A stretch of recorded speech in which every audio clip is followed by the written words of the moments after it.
This segment's being sponsored by the Tennessee Wildlife Resources Agency. Join us in preserving and protecting Tennessee's wildlife. There was a time in Scripture where the disciples were out on the lake too.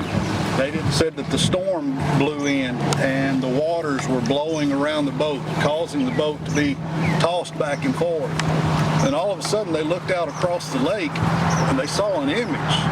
And at first they thought it was a ghost. It scared them. When Peter figured out that it was Jesus, he called out to him and said, "Lord, tell me to come out to you." And Jesus said, "Okay, well, come on." And he started walking on water toward Jesus. And then all of a sudden the Bible tells us that when Peter started noticing the waves hitting up against his legs, started feeling the wind blow around him, Peter began to sink. And it says that he cried out when he went under, and Jesus reached down and immediately grabbed him up, pulled him back up. And then both of them walked on water together to get back in the boat. When we go through storms in life, it's easy for us to take our eyes off of the Lord and that's when things begin to sink. So I want to challenge you this week. Well, no matter what you're going through, keep your eyes on the Lord. Trust Him, no matter how big the waves are, no matter how hard the wind's blowing. Jesus, remember, He's the master of the storm, and He can get you through it.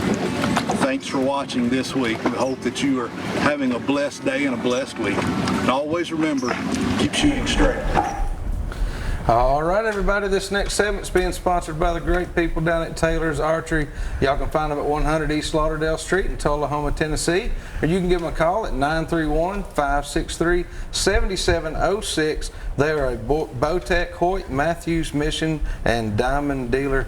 Get down there and see Tracer Taylor. If you haven't done it yet, you better get down there tomorrow because your time is running out. It's running out.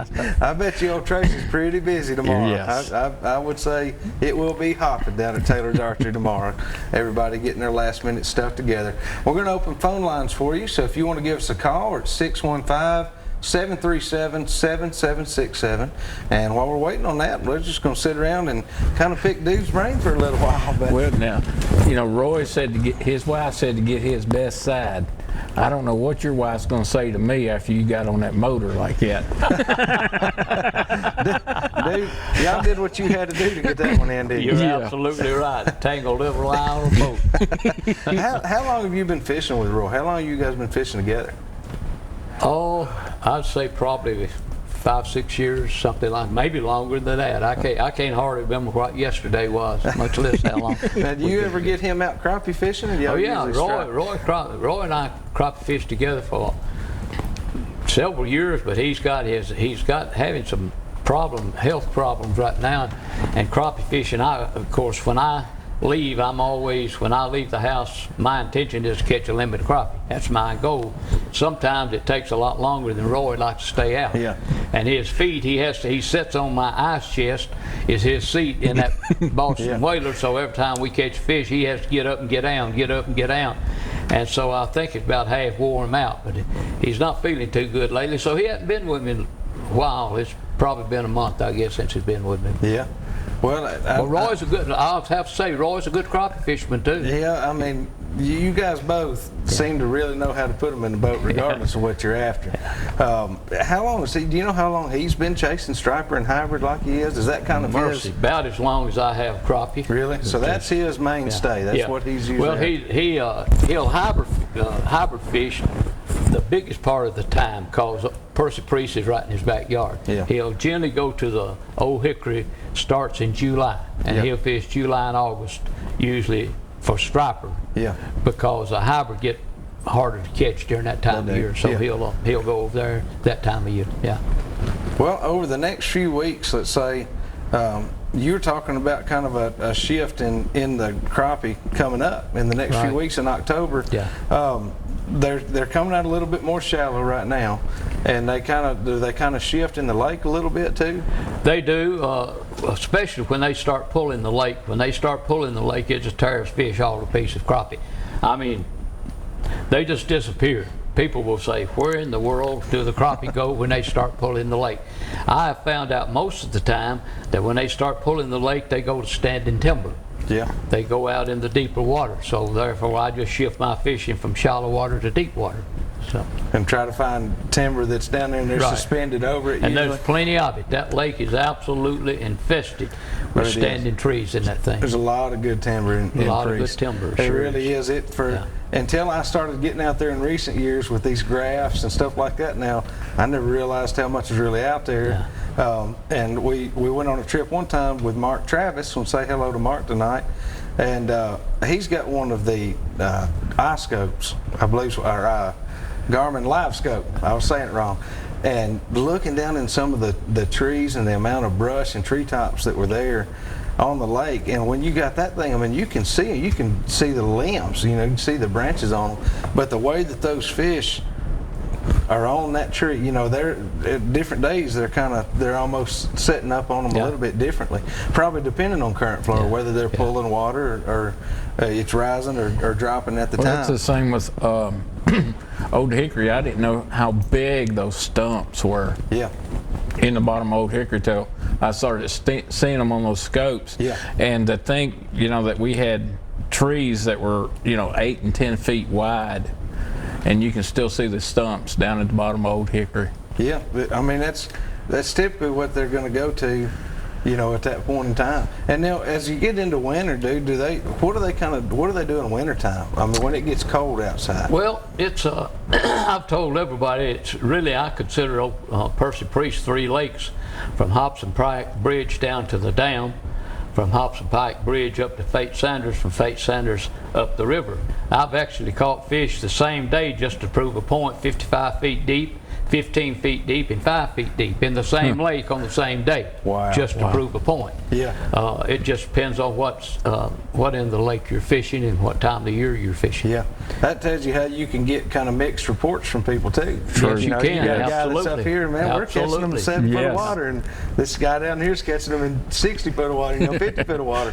But they're both catching them. Yeah. It just goes to show you how different it can be. Just from one end to the other. Nobody's exaggerating or telling a wild story. It's just a matter of how they like to fish and the section of lake they're fishing. That's right. Well, we got a caller here. We got Mitch. How are you doing tonight? Good.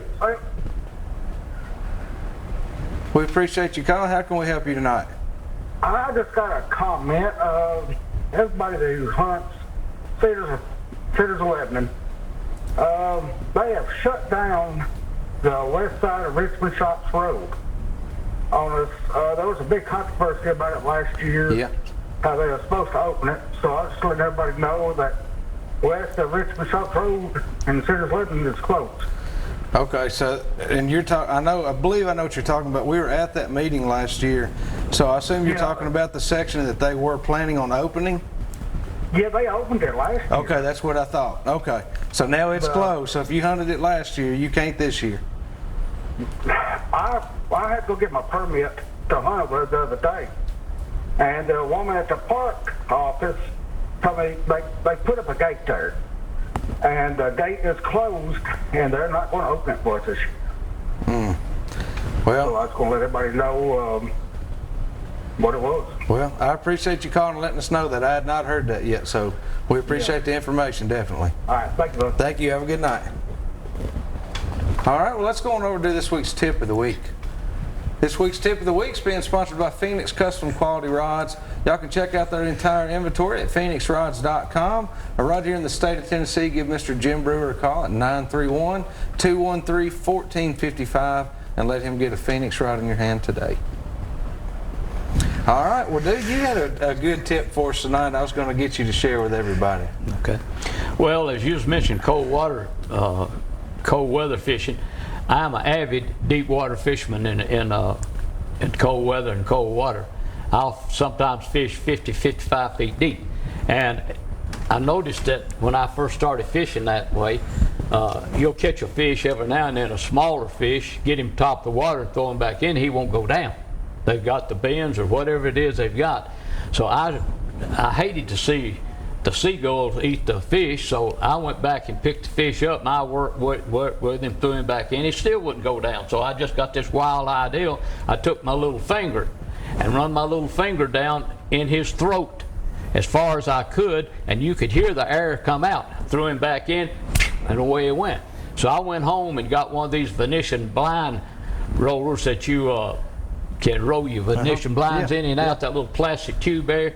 Drilled a hole about 4 inches up through the middle of it, and then drilled a hole in the side of it where the air can escape. So now all I have to do is run that little tube down his throat rather than, and a lot of people will fizzle.